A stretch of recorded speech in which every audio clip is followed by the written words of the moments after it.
अस्सलाम वालेकुम। वालेकुम अस्सलाम सर। नुमान, क्या हाल है? तलहा ठीक है? अल्लाह का शुक्र सर, आप सुनाएं। शुक्र है, अल्हम्दुलिल्लाह। अच्छा, वीक नंबर 8, और इसमें हम प्रीवियसली जो अब कुछ पढ़ चुके थे वो थे हैज़र्ड के बारे में, और हैज़र्ड के टाइप्स हम पढ़ रहे थे। स्क्रीन आपको नज़र आ रही है? मुझे ज़रा काइंडली बता दें। जी सर, नजर आ रही। ओके, सो प्रीवियसली हमने हैज़र्ड्स के टाइप्स को पढ़ा था कि एक्यूट हैज़र्ड्स है, क्रॉनिक हैज़र्ड्स है, और फिर उस हैज़र्ड्स के डिफरेंट टाइप्स थे, जिसमें फिज़िकल था, बायोलॉजिकल था, केमिकल वगैरह। ये हमारे पास हैज़र्ड्स आ रहे थे। फिज़िकल हैज़र्ड्स के अंदर आप लोगों ने देखा था कि स्लिप्स है, ट्रिप्स है, फॉल्स है, उसमें टेम्परेचर्स का बड़ा रोल था, और साथ में स्ट्रेन्स, मसल लिगामेंट्स के अंदर जो इंजरीज वगैरह हो जाती है, जॉइंट्स इंजरीज हो जाती है।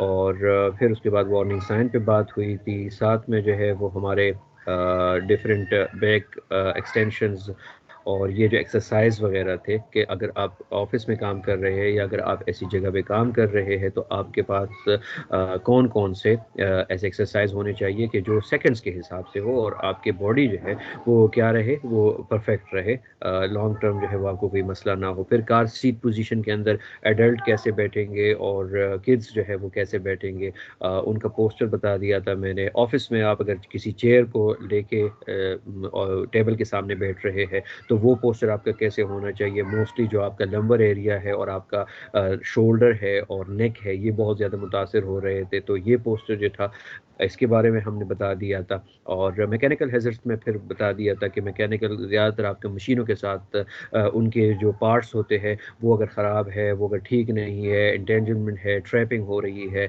तो उसके बारे में बता दिया था। और फिर उसके कुछ एग्जांपल्स जो थे वो भी बता दिए थे। और अब जो आज का टॉपिक है वो है बायोलॉजिकल हैज़र्ड्स। तो हैज़र्ड की जब हम बात करते हैं तो आप लोगों को पता था, स्टार्ट से भी आप लोगों को पता है कि हैज़र्ड सिर्फ फिज़िकल केमिकल नहीं है, बल्कि हैज़र्ड एक जेनरिक है और बहुत सारी चीज़ें हैज़र्ड के अंदर आ सकती है, जिसमें से एक जो पार्ट है वो बायोलॉजिकल हैज़र्ड भी है। और बायोलॉजिकल हैज़र्ड बेसिकली आप लोगों के इसके नाम से पता चल रहा होगा कि ऐसी कोई हैज़र्ड है जो हमें बायोलॉजिकल एजेंट की वजह से हो रहे होते हैं। मिसाल के तौर पे वो बैक्टीरिया भी हो सकता है, वो वायरस भी हो सकता है, वो फंगस भी हो सकता है, टॉक्सिन हो सकते हैं। तो जितने हमारे पास आपकी डिजीज़ आ रही होती है, वो सारे के सारे इसी का पेशखेमा हो सकती है। ठीक है, मिसाल के तौर पे अगर आप कोई कंटेमिनेटेड फूड खाएं तो आपको आप देख रहे होते हैं कि या तो आपको गैस प्रॉब्लम शुरू हो जाती है अगर आप कोई ओल्ड चीज़ खा रहे होते हैं, या आपका डायरिया होना शुरू हो जाता है, या इवन बहुत सीवियर सिचुएशन के अंदर आपको फूड पॉइजनिंग भी हो रही होती है। तो मेन जो एजेंट था वो कौन था? वो बैक्टीरिया था, जो कि आपको साल्मोनेला या शिगेल्ला की शक्ल के अंदर जो है वो उसने आपको हार्म कर दिया, और फिर आप जो है वो क्या हो गए, डिजीज़ आप लेके चले गए, जो कि डिजीज़ अपने साइन और सिम्टम के साथ जो है वो रूनुमा हुआ। इसी के साथ कुछ वायरसेस है। तो वायरस तो अब हमारा मतलब हर किसी को पता है कि जितने आपके फ्लूज है, जितने आपके जो कोविड गुजरा या कोविड के मजीद जो वेरिएंट्स आ रहे हैं, तो वायरस ने तो पूरी दुनिया को हिला के रख दिया है, बल्कि अभी तक ये सारी चीज़ें हो रही है। कोविड के अंदर पर्टिकुलरली उसकी एग्जांपल दूंगा मैं। तो कोविड के अंदर आपने देखा कि हम क्या कर रहे थे, मास्क पहन रहे थे, अवॉइड कर रहे थे हैंड शेकिंग को, अवॉइड कर रहे थे किसी सर्कल को बनाना ताकि वहाँ पे बहुत सारे लोग बैठ जाए। क्यों? ताकि क्रॉस कंटेमिनेशन ना हो। कुछ कंटेजियस होते हैं, यानी आप जब बात भी कर रहे होते हैं, आप जब सांस ले रहे होते हैं, तो तब भी वो आपको क्या कर सकते हैं, नुकसान पहुंचा सकते हैं। कुछ टॉक्सिन्स होते हैं ऐसे कि जो आपके बॉडी के अंदर फ़ौरन से आके जो है वो चले जाते हैं, फ़ौरन पार्टिकल्स होते हैं जो कि एलर्जेंस की शक्ल के अंदर हो सकते हैं, और वो फिर आपको अंदर से क्या करते हैं, डिटोरिएट करते हैं या कुछ ना कुछ नुकसान पहुंचाना शुरू कर देते हैं। हैं। तो बायोलॉजिकल हैज़र्ड जो है ये डिफरेंट वैरायटीज़ के अंदर हो सकते हैं, और ये इनकी जो सरकमस्टांसेस है या जो इनकी जो कंसेक्वेंसेस आ रहे होते हैं, तो वो एक दूसरे से वेरी कर सकते हैं। डिपेंड करता है कि वो जो बैक्टीरिया था या जो वायरस है या फंगस है वो कितना लीथल था। ठीक है, तो वो आपको आइडिया अब हो चुका होगा कि जब भी हम बायोलॉजिकल हैजर्ड की बात कर रहे होंगे तो हमें इन चीज़ों से मुराद होगी। So this can all cause harm to human health, although rarely visible biological hazards are not always understood. Exposure can lead sudden and long-term health issues and sometimes life-threatening disease. ठीक है, तो ये डिपेंड करता है। मिसाल के तौर पे एक बंदे को हेपेटाइटिस सी वायरस हो चुका है और एक बंदे को हेपेटाइटिस बी वायरस है या हेपेटाइटिस ए है, तो तीनों की अगर हम सेवेरिटी को देखेंगे तो तीनों में डिफरेंस है। तीनों के अंदर जो है वो आपको जो उनकी क्या रहती है, यानी डिजीज़ को प्रोलॉन्ग करने का तरीका जो हो गया या आपके बॉडी को डैमेज करने का जो तरीकाकार हो गया, जिस मैकेनिज्म है वो एक दूसरे से क्या होगा, वो डिफरेंट होगा। ओके, इवन हेपेटाइटिस सी के अंदर लिवर सिरोसिस तक हो जाती है, लेकिन अगर हेपेटाइटिस बी है तो उसमें कहीं ना कहीं जो है वो अगर आपके पास रोकथाम हो सकती है तो फिर आप दोबारा क्या कर सकते हो, रिकवर कर सकते हो। इसकी मेडिसिन और उसके मेडिसिन के अंदर जो है वो ज़मीन और आसमान का जो है वो फ़र्क होता है। इसी तरह हेपेटाइटिस ए के अंदर अगर आप सिर्फ एहतियाती तदाबीर भी ले लेंगे तो भी आपका जो है वो काम हो सकता है। ये हमारे पास थोड़ा बहुत जो है वो रिव्यू था उसके बारे में, बायोलॉजिकल हैजर्ड के बारे में।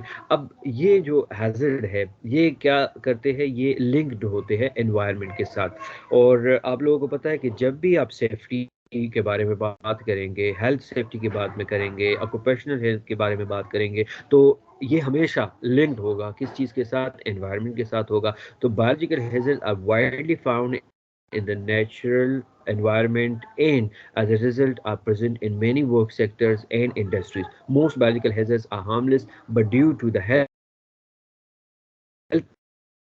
hazard and risk in all workplaces. Health issues can be a result of either direct exposure or related allergen and toxin. तो इसमें बात यही आती है कि डायरेक्ट एक्सपोजर है, इनडायरेक्ट एक्सपोजर है, उस जगह में है लेकिन वो प्रोलॉन्ग नहीं हो रहे और स्लोली एंड ग्रेजुअली आपको क्या कर रहे हैं, डैमेज कर रहे हैं। वो एलर्जिन की शक्ल के अंदर हो सकते हैं, वो टॉक्सिन के अंदर हो सकते हैं। ठीक है, अच्छा, अब क्या है कि although biological hazards are found in all environment, some sectors are at a higher risk such as healthcare system, veterinary services in agriculture, community sewage laboratories और research laboratories के अंदर जो है ये रिस्क उबैद शाह अब जा रहे हैं और आ रहे हैं। So although biological hazard are found in all work environment, लेकिन जो सेक्टर्स मेन है हमारे पास उनमें हेल्थ केयर सिस्टम में तो बहुत ज़्यादा मसले मसाइल हो सकते हैं, क्योंकि पेशेंट डीलिंग है, पेशेंट को पहले से कोई ट्रीटमेंट जारी है और उस ट्रीटमेंट से पहले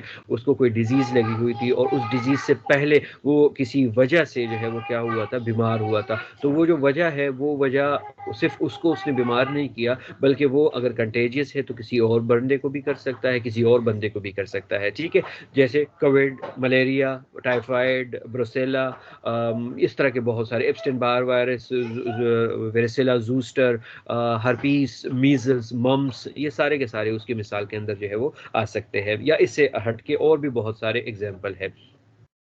वेटरनरी सर्विसेज के अंदर आप देख रहे हैं कि कुछ ऐसे बीमारियां होती हैं कि जो हमें जानवरों से होके आ जाती है। जैसे आपने देखा होगा कि कुर्बानी के दिनों के अंदर जो है वो बहुत सारे वायरसेस के नाम जो है वो बता दिए जाते हैं, टिक्स के हो गए या इस तरह के वायरसेस हो गए जो कि जूनेटिक होते हैं, जो कि जानवरों से इंसानों के अंदर जो है वो क्या हो रहे होते हैं, ट्रांसफ़र हो रहे होते हैं। तो ये भी बड़ा अलमिया है। एग्रीकल्चर के अंदर आप देख रहे होते हैं है कि अगर हम प्रॉपर फूड सही तरह जो है वो साफ़ नहीं करते, प्रॉपर उनकी बॉयलिंग नहीं होती या प्रॉपर वो पानी जो हमें मिल रहा होता है, या जब आप सब्ज़ी मंडी चले जाते हैं या इवन देहातों के अंदर, तो पानी कौन किस तरह का है, किस टाइप का पानी है, वो अगर साफ़ है तो ठीक है, चले हम कुछ ना कुछ तो रह जाते हैं। लेकिन कभी-कभार ऐसे हो जाता है कि जो मिसाल के तौर पे आप गाँव चले जाएँ, गाँव में बहुत सारे मोस्टली जो तरीक़ाकार होता है कि सीवरेज उनका इसी खेतों के दरमियान जो है वो जा रहा होता है या लोग वहाँ पे अपनी हाजत पूरी करने जा रहे होते हैं, तो कभी कभार ऐसा होता है कि वो ड्राई हो जाते हैं, उसी से वो चीज़ जो है वो आप उठा लेते हैं। जैसे मूली आपने उठाई, गाजर उठाया, कोई और चीज़ उठाई, वो गंदी थी और उसी की वजह से जो है वो पूरे घर को क्या लगा, डायरिया लग गया। तो एग्रीकल्चर का भी बड़ा रोल है। कॉमन सिविल लेबॉर्ट्रीज जो है जितने हमारे पास आ रही होती है, तो ये जो वेस्ट वाटर हमारा है, अब वेस्ट वाटर का बड़ा एक इशू है कि हमारे पुराने जितने पाइप्स वगैरह जा रहे हैं, तो उनमें मोस्टली जो है वो जंग लगे हुए होते हैं। अब उनके अंदर अगर लीकेज हो जाती है तो टंकी हो सकता है कि बिल्कुल ठीक हो, मेन जो टंकी है, जो मेन हमारे पास वाटर टैंक है वो बिल्कुल ठीक हो, लेकिन नीचे जो हमारे घरों के अंदर वो आ रहा है। अब एक तरफ जो है वो पानी का, साफ पानी का एक नल वो पाइप जा रहा है, दूसरी तरफ आपके घरों का गटर का जो सिस्टम है या वहाँ पे स्ट्रीट है, उसमें पानी बारिश आके वही पानी जो है उसके साथ मिक्स हो रहा है, और वो फिर आपके जो स्टोर्ड टंकी है आपके घर के अंदर, जो रिजर्वायर होता है उसके अंदर जाके वो क्या कर देता है, वो आपके पूरे घर को, क्योंकि वही पानी आप यूज़ कर रहे होते हैं नहाने के लिए या खाने के लिए, वैसे फिल्टर पानी यूज़ करना चाहिए लेकिन फिर भी घरों के अंदर यूज़ हो रहा होता है, तो उसकी वजह से भी काफ़ी प्रॉब्लम जो है वो क्रिएट हो सकते हैं। तो ये जितने हमारे पास लेब्स है या जितने हमारे पास इस तरह के एरियाज़ है, तो ये सबब भी बन सकती है, इनको भी, इनकी रोकथाम भी कर सकते हैं और उनको देखा भी जा सकते हैं। अब ये हमारे पास लाइफ थ्रेटनिंग हो सकती है, तो बिल्कुल ये हमारे पास लाइफ थ्रेटनिंग हो सकती है। मिसाल के तौर पे कैसे हो सकती है, इस बल्कि इससे पहले हम इसको दो टाइप्स के अंदर जो है वो डिवाइड कर देंगे कि most biological hazards can cause disease in human from the common cold to life threatening disease. ठीक है, ये तो अब आप लोगों को पता चल गया कि एक आम नज़ला ज़ुकाम है उससे लेके एक कोविड-19 जिस तरह खतरनाक बीमारी थी वहां तक आपको लेके जा सकते हैं। They can also cause other effects such as poisoning, a provoke an allergen response. Chronic health condition और एक एक्यूट कंडीशन होगी, दो है, और इन दोनों के दरमियान फ़र्क क्या है। क्रॉनिक होंगे a long term condition and disease lasting 3 months और लॉन्गर। अगर 3 महीने या 3 महीने से ज़्यादा एक बीमारी को हो गए, तो इसका मतलब ये है कि ये कौन सी कंडीशन है, ये क्रॉनिक कंडीशन है। ठीक है, और ये जी उबैद शौकत, ठीक है। और जो हमारे पास एक्यूट है, तो एक्यूट का मतलब ये है कि सम टाइम कॉल्ड पॉइजनिंग, जैसे फूड पॉइजनिंग है। ओके, अब ये कितनी देर के अंदर आ जाएगा, 4-5 घंटों के अंदर आपको पता चल गया होगा, आप हॉस्पिटलाइज्ड होंगे। So some time called poisonings are adverse effect from either a single dose of substance, multiple dose given within 24 hour and inhalation exposure of 4 hour. तो अगर 4 घंटे इनहेलेशन है या 24 आवर के अंदर वो मल्टीपल डोज उसके लगना शुरू हो गए, यानी तकरीबन एक दिन के अंदर अंदर अगर आपको कोई बीमारी लग गई किसी वजह से, इसका मतलब ये है कि ये कंडीशन जो है वो आपने किस खाते के अंदर डाल लिया, ये एक्यूट के अंदर जो है वो डाल दिया आप लोगों ने। अच्छा, अब यहाँ पे थोड़ा आपको वो जो बैक्टीरियाज है जो ये डिजीज कॉज करते हैं, मिसाल के तौर पे साल्मोनेला है हमारे पास, विब्रियो कॉल्ट्रा है, शिजिल्ला डिसेंट्री है और माइकोबैक्टीरियम ट्यूबरकुलोसिस है। साल्मोनेला जो है वो आपको मोस्टली जो है वो प्रॉब्लम क्या क्रिएट करता है, डायरिया जो है वो आपको लगाना शुरू कर देता है। और यहाँ पे जो विब्रियो कॉलरा है वो क्या करेगा, वो भी तकरीबन ऐसी ही डायरिया होता है लेकिन उसको कहते हैं हम कॉलरा कहते हैं। और शिजिला जो है वो भी हमारे पास डायसेंट्री जो है वो कॉज करता है। और टीबी जिसको आमतौर पे हम टीबी कहते हैं, माइकोबैक्टीरियम ट्यूबरकुलोसिस बैक्टीरिया का नाम है, तो ये ट्यूबरकुलोसिस जो है उसको प्रमोट करता है, वो डिजीज़ जो है वो लग जाती है। So, contaminated foods are often animal in origin. They include beef, poultry, say food, milk और eggs वगैरह। ये हमारे पास जो है वो ये जरिया बन सकते हैं। The bacteria are passed from feces of people or other animals to other people or animals. तो ये फीसिस के ज़रिए आ रहे होते हैं और उसके ज़रिए जो है दूसरे एनिमल्स या दूसरे हमारे जो ह्यूमंस होते हैं उनके उनमें ये आगे जो है वो प्रोपगेट हो रहे होते हैं। So bacteria need certain condition to replace such as, हमारे पास जो बैक्टीरिया है उनको अब वो एनवायरनमेंट चाहिए होता है। अगर वो आगे ग्रोथ करेंगे, आगे कहीं पे रहेंगे, आगे कहीं एक जगह से अपना फ़ायदा उठाएंगे और दूसरों को नुकसान पहुंचाएंगे, तो पहले इनके लिए वार्मनेस होनी चाहिए, मॉइस्चरस होनी चाहिए और वो फूड उनको मिलना चाहिए। तो यार सॉरी, आप मुझे उबैद साहब के अच्छा ओके, नो मैंने कहा कि उबैद का मसला चल रहा है। ओके सो सर जी नजर कुछ नहीं आ रहा। यार आप अभी कह रहे हो मुझे? नहीं, मैं काफी देर से कह रहा हूँ, वो म्यूट पे था। अच्छा आप म्यूटेड, ठीक है, ये शेयर कर दूं मैं, और यहाँ पे आपका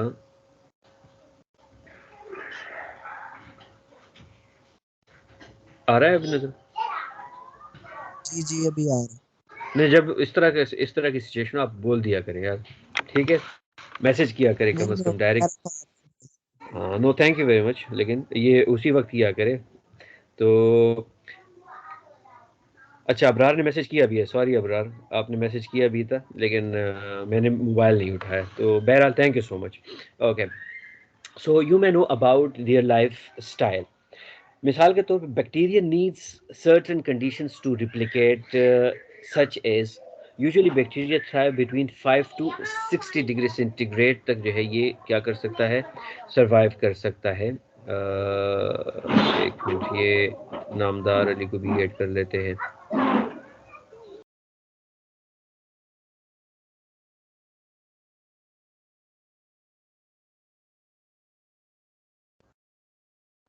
सो वार्म जो है यूजुअली बैक्टीरिया था भी 5 टू 60 डिग्री सेंटीग्रेड। मॉइस्चर जो है some form of water is needed for bacteria to replicate. अगर साफ पानी है तो उसमें वो रिप्लिकेट नहीं होगा, लेकिन अगर ऐसे बेकार तरीन पानी है तो उसमें बैक्टीरिया जो है वो क्या करेगा, रिप्लिकेट होने की सलाहियत रखता है और जल्दी से जल्दी जो है वो रिप्लिकेट होना शुरू हो जाएगा। Nutrients including food stuffs, biological metabolic fluids and more. PH जो है वो, अगर most bacteria reproduce best at a neutral pH level, अगर किसी का 7 है। Time if provided with optimum condition for growth, bacteria can multiply to millions of duplicate cells over a short through binary fusion vision. This is when bacteria divide into every 20 minutes. अच्छा अब यहाँ पे आप लोगों को इस चीज़ की बताने की ज़रूरत क्या है, being as a occupational health safety officer या इसके स्टूडेंट होने के नाते। मतलब ये है कि आपको पता चल गया कि बायोलॉजिकल हैजर्ड मेनली आपके बैक्टीरिया, वायरसेस, फंगस, प्रोटोजोआस, पैरासाइट्स या टॉक्सिन्स या एलर्जेंस वगैरह इनसे होते हैं। अब आपने एक जगह देखी है और उसमें आपको कोई बैक्टीरियल कंटेमिनेशन नज़र आई। बैक्टीरियल कंटेमिनेशन अगर नज़र आई है तो आप ये देखें कि उसको वो एनवायरनमेंट मिल रहा है जो यहाँ पे डिक्लेयर है, क्या उसको वो मॉइस्चर्स मिल रही है जो यहाँ पे डिक्लेयर है, क्या उसको वो फूड मिल रहा है जो यहाँ पे है, या उसको जो पीएच मिल रहा है वो यहाँ पे उसको मिल रहा है। अगर ये सारी चीज़ें उसको मिल रही है तो आपने उसका हैबिटेट जो है वो तो क्या कर दिया, आइडियल कर दिया। वो सरवाइव भी करेगा और वो अपने आप को आगे और प्रोड्यूस भी करेगा, जिसको हम क्या कहते हैं, रेप्लिकेशन कहते हैं। और जब वो रेप्लिकेट करेगा तो उसकी जो मिकदार है, उसका जो अमाउंट है वो क्या होना शुरू हो जाएगा, ज़्यादा से ज़्यादा होना शुरू हो जाएगा। और वो अगर वहाँ से कहीं दूसरी जगह फिर क्या होता है, ट्रांसफ़र होगा, तो जो लोग हैं, जो ह्यूमन बीइंग्स है, वो ज़्यादा से ज़्यादा क्या होना शुरू हो जाएंगे, बीमार होना शुरू हो जाएंगे। तो आपने इस एरिया पे फिर क्या करना होगा, फोकस करना होगा कि हमने इस एरिया को कैसे ब्रेक लगाना है। ये मिसाल के तौर पे अगर पानी है, टंकी है, फॉर एग्जांपल पानी की टंकी है और वो किसी गटर के साथ जो है वो करीब करीब है, अब ये बजाते खुद दोनों क्या हो गए, हैजर्ड है। ठीक है, अब हार्म के चांसेस होंगे या नहीं होंगे, जाहिर बात है होंगे। हो सकता है कि बारिश हो जाए, पानी भी भर जाए, गटर भी भर जाए, गटर से पानी जो है वो ट्रांसफ़र होके आपके पीने के पानी वाली टंकी के साथ जो है वो क्या होना शुरू हो जाए, मिक्स होना शुरू हो जाए। तो ये जो गटर वाला पानी था वो तो ये सारे एनवायरनमेंट इसके अंदर मौजूद थे, ये सारे के सारे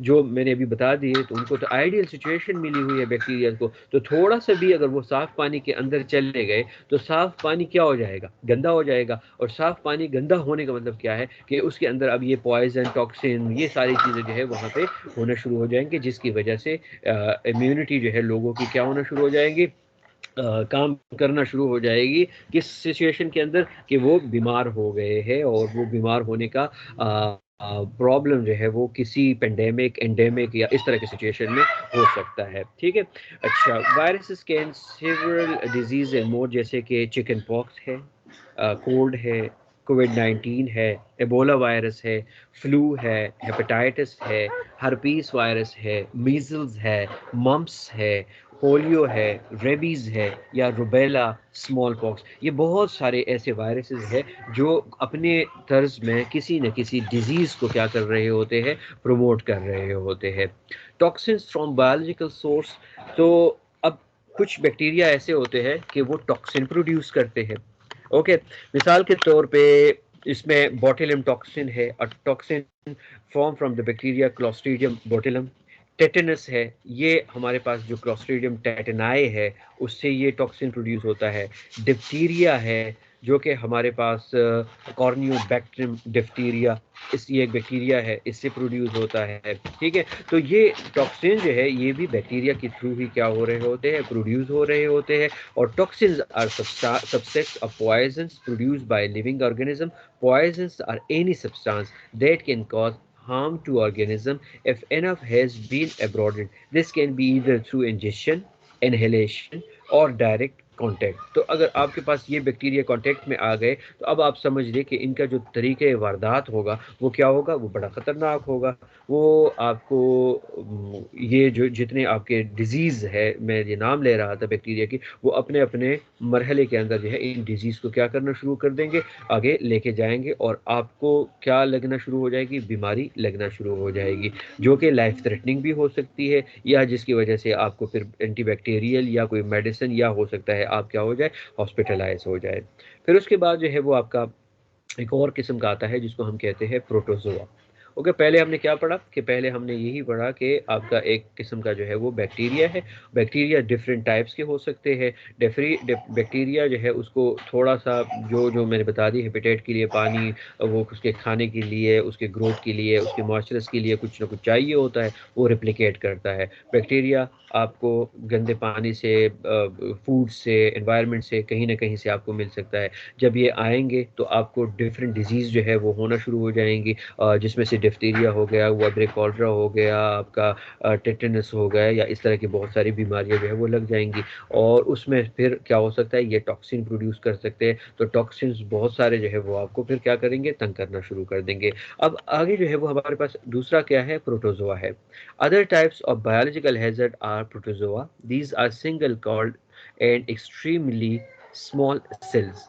Most people have protozoa living in or their body at same time, and many are infected with one or more species throughout their life. Some protozoa are harmless, but many other are parasitic and produce diseases. Infections range from asymptomatic to life-threatening depending on the species and strain of the parasite. मिसाल के तौर पे इसमें मैं एक आपको मिसाल दे देता हूँ मलेरिया का। तो मलेरिया क्या है, एक पानी है, गंदा पानी पड़ा हुआ है, स्टैग्नेंट पूल है, उसमें मच्छर आके बैठ गए, उन्होंने अपने अंडे दिए, वो पानी क्या हुआ, गंदा हो गया। ठीक है, अब वहाँ से वो फीमेल एनोफिलिस उड़ेगी, वो आके आपके घर के अंदर आ गई, आपके रूम के अंदर, और आपको क्या कर लिया, उसने प्रिक कर लिया। अब वो जो सारी पैरासाइट्स थे, उसने वो प्लाज्मोडियम वो कहाँ पे इंसर्ट कर दिया, आपके बॉडी के अंदर। वहाँ पे आपको इसको सरवाइव करने के लिए ये कहाँ पे चला गया, आपके लिवर के अंदर चला गया। लिवर में जो है ये आपको क्या करना शुरू कर दे, रेप्लिकेशन शुरू कर देगा, और आपको क्या होना शुरू हो जाएगा, बुखार होना शुरू हो जाएगा, सर्दी लगना शुरू हो जाएगी, टेम्परेचर, एपिसोडिक टेम्परेचर जो है वो होना शुरू हो जाएगा, वीकनेस होना शुरू हो जाएगी। कहाँ से मसला हुआ, सिर्फ वो गंदे पानी से मसला हुआ। अगर वो गंदा पानी नहीं पड़ा हुआ होता तो इसका मतलब ये होता कि वहाँ पे मच्छर नहीं आते, वहाँ पे मच्छर अंडे नहीं देते, और वो आपके घर में नहीं आते। और अगर वो मच्छर एक घर से दूसरे में और दूसरे से तीसरे में, तो ये चीज़ जो है वो क्या हो सकती है, बड़ी खतरनाक हो सकती है। तो बीइंग एज अ प्रोफेशनल, आप लोगों ने मेन जो फोकस है वो कहाँ पे करना होगा, वो आपने उस ऐसी जगहों पे करना होगा कि ये बायोलॉजिकल हैजर्ड के जो बाकी हैजर्ड है वो तो अपनी जगह पे, मिसाल के तौर पे फिजिकल हैजर्ड्स हो गए या केमिकल हैजर्ड्स हो गए, वो तो अपनी जगह पे। लेकिन जो बायोलॉजिकल हैजर्ड्स है वो तो बड़े ख़तरनाक हो गए कि अगर किसी कंपनी के अंदर इस तरह की सिचुएशन है तो पूरी कंपनी जो है वो क्या हो सकती है, बीमार हो सकती है। अगर खाने के अंदर, मिसाल के तौर पे आपका कैफ़े है और उसमें आपने देखा, आपने विजिट किया, और उस कैफ़े के अंदर सब कुछ गंदा गंदा है, ठीक है, बैक्टीरियल कंटेमिनेशन हो चुकी है। अब अगर उस कैंटीन का खाना पूरे एम्प्लॉयज़ खा रहे हैं तो चांसेस तो है कि एक दिन आपके पूरे एम्प्लॉयज़ जो है उनको डायरिया हो जाए, और पूरा जो है वो जो आपका सिस्टम है वो क्या हो जाए, बिल्कुल ब्लॉक हो जाए, तो इस सिचुएशन के अंदर आपने फिर इन जो चीज़ों को जो है वो देखना होता है। बैक्टीरिया, प्रोटोजोआ, ये तो अपनी जगह पे, लेकिन यहाँ पे आपने उस चीज़ को देखना है कि कहाँ से इसकी क्रिएशन हुई थी और कहाँ से ये इनिशिएट हुआ था। अगर उस पर आप काम नहीं करेंगे तो फिर फ़ायदा नहीं हो। ठीक है, तो इसमें हो सकता है कि यहाँ पे मेडिकल के स्टूडेंट्स हैं, वो सोचे कि प्रोटोजोआ, बैक्टीरिया, उनको उन चीज़ों में इंटरेस्ट हो, लेकिन इंटरेस्ट जो है वो आपने लेनी किस चीज़ में है, जहाँ से वो शुरू हुई थी, उस इनिशिएशन को आपने क्या करना होता है, उसको आपने ब्लॉक करना होता है। So how to manage be are as a OSH? तो to manage health and safety risk effective organization and workers needs to full understand them. तो being as a OSH officer या OSH प्रोफेशनल, जो आपके biological risk है उसको आपने पहले क्या करना होगा, आइडेंटिफाई करना होगा। Workers needs to fully understand them. Having a clear understanding of their biological hazards and how these affect individual is crucial. Okay, अब यहाँ पे दो बातें आ गई। एक तो ये आ गई कि बल्कि अजान हो जाए यार, मैं आपको चलिए थोड़ा सा वक्फा ले लेते हैं।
Okay, so being as a OSH professional, अब आपका काम क्या है कि पहली चीज़ तो आपने बजाते खुद देखी कि जो ज़रिया बन रहा है, जो सोर्स बन रहा है इस कंटेमिनेशन का, उसको आपने ब्रेक लगाना है, उसको आपने ऑब्स्टिकल लगाना है, वहाँ पे वो आगे ना आए। दूसरी चीज़ क्या है कि आपने वहाँ के एम्प्लॉयज़ को भी क्या करना होगा, समझाना होगा कि मिसाल के तौर पे अगर आप ये खाना खाएंगे तो इससे ये मसाइल हो सकते हैं। तो उनको इंस्ट्रक्शंस देना और उनको उस चीज़ पे समझाना, ये भी आप लोगों का काम है। और because you can not see the hazard with naked eye, it can be very difficult to identify biological hazards in the workplace. अब ज़ाहिरी बात है कि किसी ने कोविड को देखा था? नहीं देखा। किसी को इन्फ्लुएंजा वायरस नज़र आ रहा है? बिल्कुल भी नहीं आ रहा। किसी को डायरिया अगर हो रहा है, वाइब्रो कॉलरा की वजह से कॉलरा हो रहा है, तो किसी कोई कॉलरा, वो वाइब्रो कॉलरा देख रहा है? नहीं देख रहा, ठीक है? ये तो लैब वाले हैं कि उनको फिर नज़र आ जाता है कि टेस्ट वगैरह कर देते हैं, तो हमें आम उस पर नज़र नहीं आ रहा। हाँ, ये है कि जब फिजिकल हैजर्ड की तरफ जा रहे होंगे तो पानी पड़ा हुआ है तो ठीक है, मैं बता दूं इसको कि यार ये पानी पड़ा हुआ है, लेकिन एक बंदे को मैं कैसे समझाऊं कि ये जो गंदा खाना खाना आप खा रहे हैं, इसके अंदर ये बैक्टीरिया जो है वो हो सकते हैं। तो उसके लिए फिर आपने प्रॉपर क्लीननेस, सेफ्टी और ये जो इंस्ट्रक्शंस है, ये आपने फिर देनी होगी, और उनका एक सेमिनार या ट्रेनिंग या इस तरह के पोस्टर्स लगा के उनको फिर आपने क्या करना होगा, समझाना होगा। ठीक है। Ways to identify biological hazard in their workplace are कैसे? Number one, biological hazard occur as a byproduct or contamination, a containment of the workplace process. Environmental biological hazards including animal and insects transmission, zoonosis, जैसे कि malaria की example दे दी, पहले वाले में canteen की मिसाल दे दी थी। Communicable disease brought in front from outside the organization, transmitted from person to person. मिसाल के तौर पे आपकी ऑर्गेनाइजेशन के अंदर एक बंदा है और वो बहुत ज़्यादा खांस रहा है, और उसकी खांसी को 3-4 महीने हो चुके हैं। वो बेचारा गरीब है, वो काम कर रहा है, काम से छुट्टी नहीं कर सकता, लेकिन ऑन ऑफ चल रहा है। ड्यूटी के दौरान भी उसको बुखार हो रहा है, वीकनेस उसकी आ रही है। आप देख रहे हैं कि उसका वेट जो है वो क्या हो रहा है, लॉस हो रहा है। अब आपने उसको ऐसे नहीं छोड़ना कि ये जस्ट एन एम्प्लॉय है और बेचारा गरीब है और ये काम के लिए अगर मैं इसको कहूँगा तो काम से छुट्टी कर लेगा। आपने उसको आइडेंटिफाई करना है। और बहुत ख़तरनाक क्या हो सकता है कि ये जो बंदा है, अगर खुदा न खास्ता इसको ट्यूबरकुलोसिस हुआ है, तो ट्यूबरकुलोसिस जो है वो दूसरे लोगों को भी लग सकता है या नहीं लग सकता? बिल्कुल लग सकता है। तो अब अगर ये वहाँ पे रहा, इसका मतलब ये है कि बाकी जो आपके एम्प्लॉयज़ है, उनमें से भी चांसेस होंगे कि वो भी ट्यूबरकुलोसिस के क्या हो जाए, पेशेंट हो जाए। तो वहाँ पे आपने इसको प्रॉपर फिर देखना है, इसकी प्रॉपर डायग्नोसिस करनी है, लैब देके चले जाए उनको, किसी डॉक्टर को दिखा दे। अगर वो आइडेंटिफाई हुआ कि ये ट्यूबरकुलोसिस है, तो इसका मतलब ये है कि अब वो अपने एम्प्लॉयज़ के पास नहीं आएगा, बल्कि उनकी प्रॉपर ट्रीटमेंट शुरू हो जाएगी। जब वो ठीक हो जाएगा, तब उसको आने की ज़रूरत होगी। अगर वो वहाँ पे रहेगा, तो वो तो खुद अल्लाह माफ़ करे, वो तो खुद एक पॉइज़न हो गया बाकी लोगों के लिए, ठीक है? तो ये आपने क्या करना होगा, ये आइडेंटिफ़ाई करना होगा कि आप अपने एम्प्लॉइज़ को भी देखेंगे कि उनके वज़न के अंदर उनका वेट लॉस हो रहा है, वीकनेस आ रही है, किस तरह वो सर्वाइव कर रहे हैं वहाँ पे, पहले कैसे थे, अब कैसे है, कोई चेंज जो है उनके अंदर आ रहा है, नहीं आ रहा, तो ये आपने फिर देखना होगा। Deliberate working with biological hazards, okay? अच्छा। Fund information. Under certain circumstances, biological hazards can survive and often breed in equipment or in surface as a part of work activities and process. If a biological hazard is known or suspected in this way, it is important to find information on the specific characteristic, the hazards it poses, routes of transmission, control, and if an emergency arrangement are required. ठीक है? अगर कोई ऐसी चीज हुई है, ऐसी चीज होने वाली है, तो फिर आपने उनमें से ये जो पॉइंट्स है, इनको क्या करना होगा, आइडेंटिफाई करना होगा। ठीक है? तो ये हमारे पास जो जितने बायोलॉजिकल हैजर्ड है, ये जाहिर बात है कि नज़र नहीं आते, लेकिन मोस्टली आप लोगों ने इनको अवेयरनेस देनी होगी। आपने उनको बताना होगा कि सफाई का ख़ास ख्याल रखें, कंटेमिनेटेड चीज़ें ना खाएँ, जो आपका वॉशरूम्स है, उनको आप साफ़ रखें। फिर साथ में अगर किसी को ऐसी बीमारी होती है, तो आप उनको प्रॉपर हॉस्पिटलाइज़ कर लें। अगर वहाँ पे लेट्स सपोज़ उसको डायग्नोसिस हो गई उस चीज़ की, तो फिर आपने बाकी अपने एम्प्लॉइज़ को भी देखना होगा कि कहीं ऐसा तो नहीं है कि इनकी वजह से वो ट्रांसमिशन यहाँ पे हो चुकी है। गंदगी अगर कहीं पे लगी हुई है, ढेर लगा हुआ है, कूड़ा-करकट जो है वहाँ पे है, स्टैग्नेंट पूल है, सफाई का ख़ास निज़ाम नहीं है, तो आप इंश्योर रहे कि एक न एक दिन जो है ये चीज़ आपके ज़ात के साथ भी बज़ाते खुद जो है वो हो सकती है। ठीक है? ज़ाहिरी तौर पे तो हम बहुत सारे हैज़र्ड देखते हैं, लेकिन जो अंदर से बहुत सारे बैक्टीरिया, वायरसेस हैं, इनको हम नहीं देख सकते। ये उससे बहुत ज़्यादा खतरनाक हो सकती है। ठीक है? Okay, now physical hazard में footwear appropriate for the work and the work environment. Keep walking surface clean and dry. Balance need for the grip with need to push wheel equipped on floor surface. Be aware that deeply textured surface may be reduce the potential for slips, increase the potential for trips. Okay. अब हमारे पास जो तीसरा है वो हमारे पास physical hazard है, और फिज़िकल हैज़र्ड में काम जो एम्प्लॉइज़ करते हैं, तो इवन लेबॉर्ट्री के अंदर भी हम क्या कहते हैं कि आपने ओपन शूज़ जो है वो नहीं लेके आने। जो नॉर्मल हमारे पास जितने भी ऑक्यूपेशन है, तो उसमें ऑक्यूपेशन जो है वेरी टू वेरी करता है। और अगर कोई इस तरह के काम करने वाले लोग हैं, तो पहली चीज़ ये है कि उनके फुटवियर जो है वो क्या होने चाहिए, प्रॉपर होने चाहिए। जो वहाँ पे काम कर रहे हैं, तो नीचे जो सरफेस है वो कैसी है, बहुत ज़्यादा स्लिपरी है या नॉर्मल है। अगर बहुत ज़्यादा स्लिपरी है, तो फिर आपके हार्म का चांस जो है वो ज़्यादा बढ़ जाएगा। और फिर उसके साथ अगर कोई इस तरह की स्लिपरी ज़मीन है या कोई इस तरह की सिचुएशन है, तो पहले भी आइडेंटिफ़ाई कर लें कि यहाँ आज से पहले जो है वो कितने इस तरह के इंसिडेंट जो है वो हो चुके हैं। तो अगर हो चुके हैं, तो इट्स मीन कि वहाँ पे जो स्टार्ट में हमने बता दिया था कि लैब के इंजीनियरिंग जो है ये बहुत बड़ा मैटर रोल रखती है आपके ओएसएच के अंदर। तो वहाँ की इंजीनियरिंग के अंदर जो है वो फिर प्रॉब्लम डिटेक्ट हो जाएगा। सो forward moving leg suddenly and unexpectedly stops causing you to pitch forward and fall.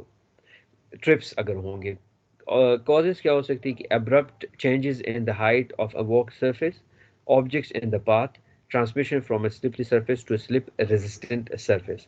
तो अगर आप ट्रिप्स होंगे, ट्रिप कर जाएंगे, तो होगा क्या कि या तो आपकी जो फ्लोर है उसके अंदर अनवांटेड एरिया आ गया, सरफेस के अंदर जो है वो कोई हाइट आ गई है, कोई चीज़ सामने पड़ी हुई आ गई, या वहाँ पे कोई चीज़ स्लिपरी थी जो कि आपको क्या करते हैं, स्लिप करने पे मजबूर कर दिया और आप क्या हो गए, वहाँ पे ट्रिप हो गए।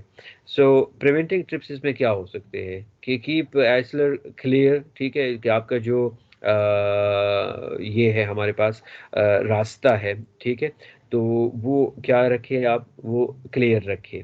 Eliminate abrupt changes in walking surface heights. Replace stairs with ramps between the level. तो ये चांसेस जो है वो क्या कहते हैं उसको, सेफ्टी मेजर जो है वो आपने क्या करने हैं, इख्तियार करने हैं। फिर रूफिंग फॉल हैजर्ड जो है वो हमारे पास क्या हो सकते हैं कि fall from Heights, 2 or 3 deaths and 130 serious injuries occur each year in Washington from fall from roofs. Washington DC जैसे शहरों के अंदर 2 to 3 डेथ्स जो है और 30 सीरियस इंजरीज जो है वो हो रही है, तो हम तो बहुत दूर की बात। तो it is easy to forget whether the roof is when you are concentrating on your work. It is nearly impossible to stop or catch yourself if you fall. अगर ऊंची जगह पे आप काम कर रहे हैं और आपने पीपीज नहीं लिए हुए, अब इसके लिए पीपीज कौन से मैं आगे बता दूंगा, हार्नेस है या कोई और चीज़ है, तो अगर आपने नहीं पहने और आप गिर रहे हैं, तो अब इसमें तो दूसरी राय है ही नहीं, नीचे जो है या तो आपको सीरियस इंजरी आनी है या आपने जो है वो डेथ में जाना है। तो यहाँ पे इस चीज़ों को भी आपने ख्याल रखना है कि अगर हाइट पे कोई काम कर रहा है तो वो बगैर हार्नेस के अगर काम कर रहा है, तो ये तो सिंपल सिंपल जो है वो अपने खुदकशी करनी है। तो most people do not have the strength to stop a fall greater than 2 feet. 2 feet तक चले बंदा, मतलब अपने आप को कुछ ना कुछ बैलेंस कर देगा, नीचे आ जाएगा, इंजरी इस नौयत की जो है वो नहीं होगी। It takes half seconds to react to fall at the time you will fall 4 feet. तो तकरीबन आपको अगर मिल भी हाफ सेकंड लग रहा है, तो कहाँ पे आप जो है वो बच जाएंगे। So when use properly for protection will prevent serious injury और डेथ। तो आपके पास ये हार्नेस वगैरह जो है ये लाजिम होने चाहिए, ये हर एम्प्लॉय का जो है वो हक होना चाहिए कि उसने ये पहने हुए हो। और अगर वो बगैर इसके काम करता है तो फिर आपके पास कोई प्लेंटी होनी चाहिए, उसको बता दें, उसकी काउंसलिंग करें कि भाई अगर कल के लिए आप गिरते हैं तो आप अपने फैमिली के लिए, हमारे लिए बहुत बड़ा मुसीबत लेके आने वाले हैं। सो fall resistant equipment that's prevent a free fall in the first place. A fall arrest क्या है कि equipments that stop a free fall in progress in the middle of the fall. So roofers have 2 options कि या fall restrain कर सकते हैं या fall arrest कर सकते हैं। यहाँ पे ये लिंक आपने कॉपी करना है और इसकी आपने देखना है, इसमें बहुत ज़्यादा डिटेल के साथ जो है ये प्रोटेक्शन के बारे में बता दिया गया है, वो आप फिर और देख लेंगे। लेकिन जो समराइज़ करके मैं आप लोगों को बता रहा हूँ, तो अब ये देखिए आप लोग कि ये एक एम्प्लॉय है और ऊपर ही काम कर रहा है हाइट पे, और इसने प्रॉपर जो है वो हार्नेस लिया हुआ है। Personal fall resistant, a body belt और harness connected to an anchor to prevent you from going over the edge of the roof.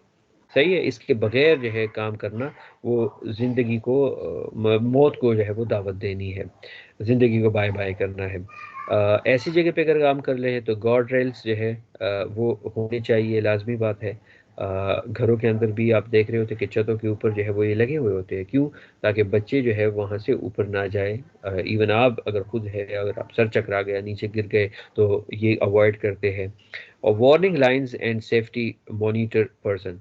अब बात ये आ गई कि मिसाल के तौर पे लेंटर हो रहा है और हर बंदा जो है वो हार्नेस लिया हुआ है, तो फिर तो मसला हो जाएगा, आप काम कैसे करेंगे। तो वहाँ पे एक सेफ्टी ऑफिसर होना चाहिए और उसने एक रेड लाइन जो है वो ड्रॉ की हो कि इस लाइन से आगे आप लोगों ने नहीं जाना। ठीक है, बहुत बड़ा जो है वो एक बन रहा है किसी हाइट के ऊपर। अब आपने हर वक्त जो है वो हार्नेस लिया हुआ है, तो ये भी वो ठीक नहीं है कि हर बंदा जो है वो हार्नेस लेके और हर बंदे के पीछे जो है मतलब ये वर्ड मैं यूज़ कर रहा हूँ, दुम बनी हुई है और जा रहा है तो काम कैसे करेंगे। तो इस वजह से वहाँ पे प्रॉपर जो है वो कोऑर्डिनेटर होना चाहिए सेफ्टी वाला, और उसने एक लाइन ड्रॉ की हो, एक बेल्ट लगाया हो या रूफ लगाया हो कि इस लाइन से आगे आपने हार्नेस के बगैर नहीं जाना, ठीक है। तो ये भी हो सकता है।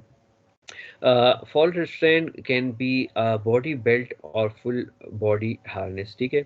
ये हमारे पास फॉल रिस्ट्रेन के लिए जो है वो बेल्ट अवेलेबल है, जिसमें आपकी चेस्ट, जिसमें आपके थाइस दोनों ये बिल्कुल जो है वो बेल्ट होते हैं, और you must be tied off so that you can never go pass the roof edge no matter where you work on the roof. फिर उसके साथ a body full harness is common for a system using in roofing. A full body harness stop a fall in progress and minimize the force of the fall to your body. Waist belts not allowed because a fall will usually result in injury. ये अब करेगा क्या? अब जब आपने इसको पहना हुआ होता है तो इसमें एक आता है सिंपल बेल्ट, जो कि मैंने ये बता दिया आप लोगों को, ये वाला है। एक आता है ये हार्नेस है, ठीक है, एक ये वाला आता है। अब आप देख रहे हैं कि दोनों में इंजरी होने के चांसेस कितने हैं। Waist belt are not safe, क्यों? वेस्ट बेल्ट यहाँ पे आ गया, ठीक है, ऊपर बहुत बड़े एक ऊंचे हाइट से बंदा जो है बेचारा लटक गया, तो यहाँ पे इसके डेथ के चांसेस या इंजरी के चांसेस क्या हो सकते हैं, ज़्यादा हो सकते हैं। कमर इसकी टूट सकती है, पूरा ब्लड इसके ब्रेन के अंदर आ सकता है। ये चांसेस जो है ख़तरनाक है। इस वजह से ये जो प्रॉब्लम है ये वाला, तो ये अगर सेकंड टाइप की बिल्ट अगर होंगी तो यहाँ पे क्या है कि यहाँ से तो इसने टाइट कर दिया है, ठीक है, हिप बोन्स वगैरह के टूटने के बहुत सारे चांसेस हैं, लेकिन साथ में खुद ही ये अपने आपको क्या लगा रहा है, फांसी का पंदा लगा रहा है। तो ये जब गिरेगा तो एक झटके के साथ ये जो एरिया है ये इसके गर्दन को क्या कर देगा, तोड़ देगा, तो इसमें भी डेथ के चांसेस क्या हो गए, ज़्यादा हो गए हैं। अब ये आइडियल जो है वो कौन सा है, ये वाला है कि इसके थाइस भी कंट्रोल्ड है और यहाँ पे इसकी गर्दन भी कंट्रोल्ड है, और इसको शोल्डर से जो है वो क्या किया हुआ है उन्होंने सेव कर दिया है, और ये ऊपर की तरफ आ रहे हैं, तो इसका पोस्चर भी क्या आ रहा है, सीधा आ रहा है, यानी ये आराम के साथ जो है वो इसको इतनी इंजरीज जो है वो नहीं होगी। So if you fall the height force of the fall is concentrated at your waist rather than 6 points of a full body harness, 1 2 3 4 और ये 5 6, तो ये तीनों जगह जो है ये आपके क्या होनी चाहिए, ये कवर होने चाहिए। अगर ये है, अगर सिर्फ सिंपल है तो आपने देखा यहाँ पे प्रॉब्लम है, अगर 4 है तो यहाँ पे भी आपने देखा प्रॉब्लम है, तो आपके ये 6 के 6 एरिया जो है ये क्या होने चाहिए, कवर्ड होने चाहिए, ठीक है। यहाँ से आपने लिया, यहाँ से आपने लिया और यहाँ से आपने लिया। Okay, a large number of injuries in the roofing are fall from ladder, ठीक है। अब सीढ़ी से गिरना ये भी आप लोगों ने देखा होगा कि ladder must be stabilised and extended at least 3 feet above the roof edge. उसमें हम क्या करते हैं कि सीढ़ी अगर छोटी है तो यहाँ तक वो आ जाती है, तो अब यहाँ पे अगर आएगी तो गिरने के चांसेस क्या हो जाएंगे, बहुत जल्दी हो जाएंगे। तो अच्छी बात यही है कि 3 फीट जो रूफ के है ये ऊपर होनी चाहिए। Both hand must be free when climbing a ladder. तो ये इसमें अगर आप इस तरह लेके जाएंगे तो फिर प्रॉब्लम जो है वो होगी, और चांसेस जो है वो गिरने के बहुत ज़्यादा है। इवन सीढ़ी भी गिरेगी, आप भी गिरेंगे, और सामान हो सकता है अगर भारी है तो भी आपके ऊपर जो है वो गिरेगा। कुछ चीज़ें जो है वो वीडियोज़ में आप लोग के साथ शेयर करता रहता हूँ ग्रुप के अंदर, उनको देखा करें, बल्कि लिंक्डइन पे उसको फॉलो भी कर लिया करें। उसमें बहुत सारे ऐसी वीडियोस जो है, एनिमेटेड वीडियोस है, जो कि आप लोगों को समझ आ जाएगी कि एक्चुअल लाइफ के अंदर जो है ये कितना बड़ा खतरा है। अब ये अगर लेके जा रहे हैं तो इसको इस तरह ऊपर नहीं जाना चाहिए, इसके लिए प्रॉपर जो है इक्विपमेंट्स होने चाहिए ऊपर ले जाने के लिए, ठीक है। So inspect the ladder visually before each use. Place a step ladder on a firm flat surface. Do not place a step ladder on boxes or scaffoldings to gain extra heights. Watch out for doorways, vehicle and other hazards.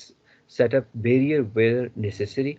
Set base on the secure even surface and shim the base if necessary. ठीक है, तो उस वक्त आपने फिर देखना होगा कि आपके लेजर्स जो है वो अब तो मार्केट के अंदर बहुत सारे टाइप्स के आ चुके हैं, तो इसमें देखें कि ये किस हाइट के लिए फिर ठीक है, फिर ये वाली किस हाइट के लिए ठीक है, फिर नीचे जो है वो आप जहाँ पे इसको लगा रहे हो वो कितनी सॉलिड होनी चाहिए, और किस तरह आपने इसको ऊपर जो है वो लेके जाना है।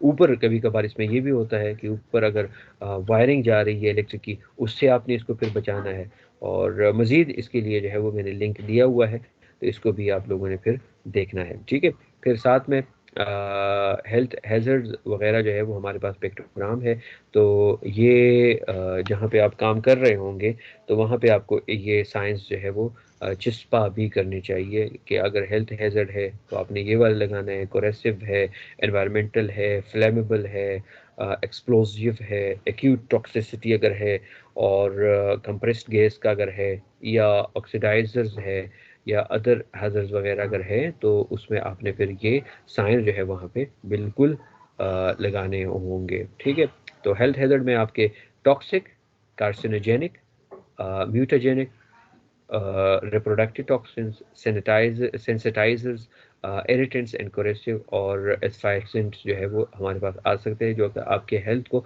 बहुत बुरी तरह जो है वो डैमेज कर सकते हैं। और फिजिकल हैजर्ड के अंदर कंबस्टिबल, फ्लैमेबल, एक्सप्लोसिव, रिएक्टिव और पायरोफेरेटिक और ऑक्सीडाइजर्स, कोरेसिव और कंप्रेस्ड गैस एंड लिक्विड्स और क्रायोजेनिक लिक्विड जो है ये हमारे पास उसमें आ जाएंगे, जो कि कुछ ना कुछ जो है वो आपके साथ कर सकते हैं।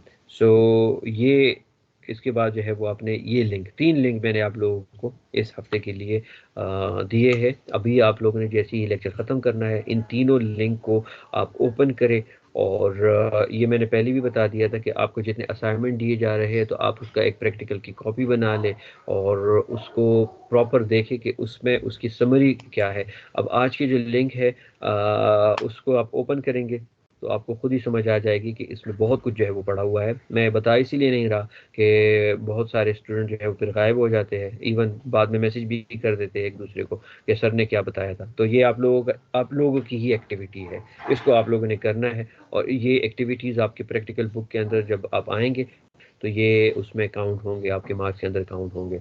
तो ये था इस हफ्ते के लिए, और इंशाल्लाह अगला हफ्ता जो है वो हम आएंगे इलेक्ट्रिसिटी के ऊपर, कि इलेक्ट्रिसिटी हैज़र्ड जो है वो क्या क्या है और कौन से होते हैं, और उसमें आप लोगों ने फिर पीपीईज वगैरह जो है वो कौन से लेके जानी है। ठीक है, थैंक यू वेरी मच।